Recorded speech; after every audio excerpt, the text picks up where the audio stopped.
নমস্কার বন্ধুরা, আশা করি সবাই ভালো আছেন। তো বন্ধুরা, এখন যে বিষয়টা নিয়ে আমি কথা বলবো সেটা হচ্ছে মিঠুন চক্রবর্তীকে নিয়ে। তো মিঠুন চক্রবর্তী তার যে পরবর্তী সিনেমা আসতে চলেছে আমরা সবাই জানি, সেটার নাম হচ্ছে দিল্লি ফাইলস।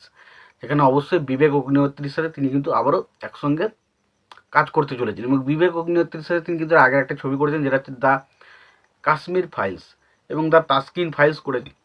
সে দুটোই ছবি বক্স অফিসে দারুণ পারফর্ম করেছিল। তার মধ্যে কাশ্মীর ফাইল তো অল টাইম ব্লকবাস্টার একটা ছবি দিয়েছিল। তো দিল্লি ফাইলস সেরকমই একটা ছবি কিন্তু হতে চলেছে। এবার দেখার যে দর্শক ছবিটা দেখে কিনা।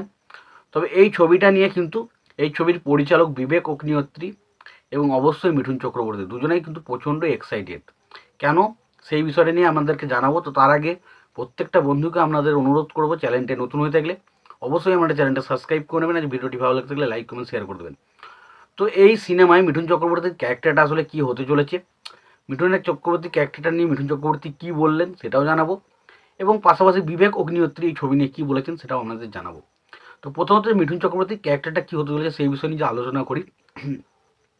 তো মিঠুন চক্রবর্তীর ক্যারেক্টার হচ্ছে এমন একটা ক্যারেক্টার যেখানে যে রাজনৈতিক যে বিভিন্ন রকমের বিষয়গুলো উঠে আসে তার বিরুদ্ধে রুখে দাঁড়ানো একজন যোদ্ধা। মানে রাজনৈতিক যে সমস্যাগুলো বা রাজনৈতিক বিষয়গুলো নিয়ে যা আমাদের মধ্যে যে বিভিন্ন রকম সংশয়, বিভিন্ন রকম খারাপ উল্টোপাল্টা জিনিস আমাদের মধ্যে হয়, তার বিরুদ্ধে একটা রুখে দাঁড়ানোর ক্যারেক্টার অবশ্যই মিঠুন চক্রবর্তীর ক্যারেক্টারটা। এবার এই ক্যারেক্টারটা কীভাবে তৈরি করেছে সেটা অবশ্যই বিবেক অগ্নিহোত্রী জানে। এবং বলে রাখি, বিবেক অগ্নিহোত্রী তিনি কিন্তু বলেছেন এই ছবিটা তিনি কিন্তু করে বানাচ্ছেন না যে একটা মার্কেট কত বক্স হয়েছে সেরকম কিন্তু না। তিনি অনেক রিসার্চ করেছেন ছবিটার বিষয়ে, এবং তিনি বলেছেন যে তিনি একটা সত্যি ঘটনার উপর, সত্যি ঘটনা বলতে তিনি একটা একটা এমন কিছু জিনিস দেখাবেন সেটা দেখে সত্যি প্রত্যেকটা মানুষ এক্সাইটেড হবে। এবার দেখা যাক সেটা কোন জিনিসটা দেখাতে। এবং মিঠুন চক্রবর্তী এও বলেছেন যে এই ছবিটা করতে তার কিন্তু প্রচণ্ড চ্যালেঞ্জ ফেস করতে হয়েছে, এবং তার পোশাক আশাক কাস্টিউম সেগুলো দেখলে বোঝা যায়, তার অভিনয়ের যে স্টাইল সেটা দেখলে বোঝা যাচ্ছে। এবং মিঠুন চক্রবর্তী বরাবরই বলেছেন এই ছবিটা তার কাছে একটা চ্যালেঞ্জিং ছবি। তো দেখা যাক, মিঠুন চক্রবর্তী এবং বিবেক অগ্নিহোত্রী তারা কিন্তু বারবার বলছে এই ছবিটা তাদের একটা কেরিয়ার অন্যতম সেরা ছবি। এবার দেখা যাক, তারা মুখে তো অনেকে অনেক কিছু বলে, বাট সেটা দেখা যাক ছবির পর্দায় কীরকম দেখা যায়। এবং এটাও বলা হচ্ছে মিঠুন চক্রবর্তী নাকি one of the best performance কিন্তু এই ছবির মধ্যে রয়েছে। তো দেখা যায় মিঠুন চক্রবর্তীর পারফরমেন্স কি, আবার মিঠুন চক্রবর্তী আবার কি একটা ন্যাশনাল অ্যাওয়ার্ড যেতে এই পারফরমেন্স দিয়ে, সেটা দেখার মতো বিষয় হবে।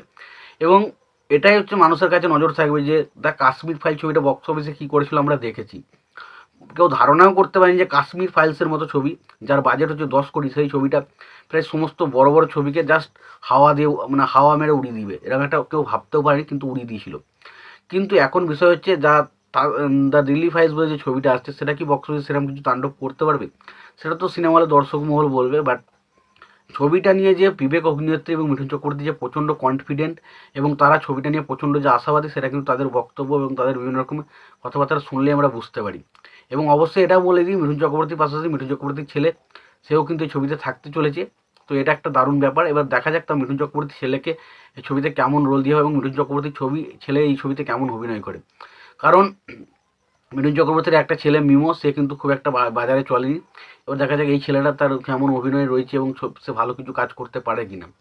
কারণ এখন বাজারে যা কম্পিটিশন, এখন ভালো কিছু অভিনয় বা সত্তা না থাকলে শুধুমাত্র কিন্তু নেপোটিজমের জোরে কিন্তু বেশি দূর এগোনো যাবে না।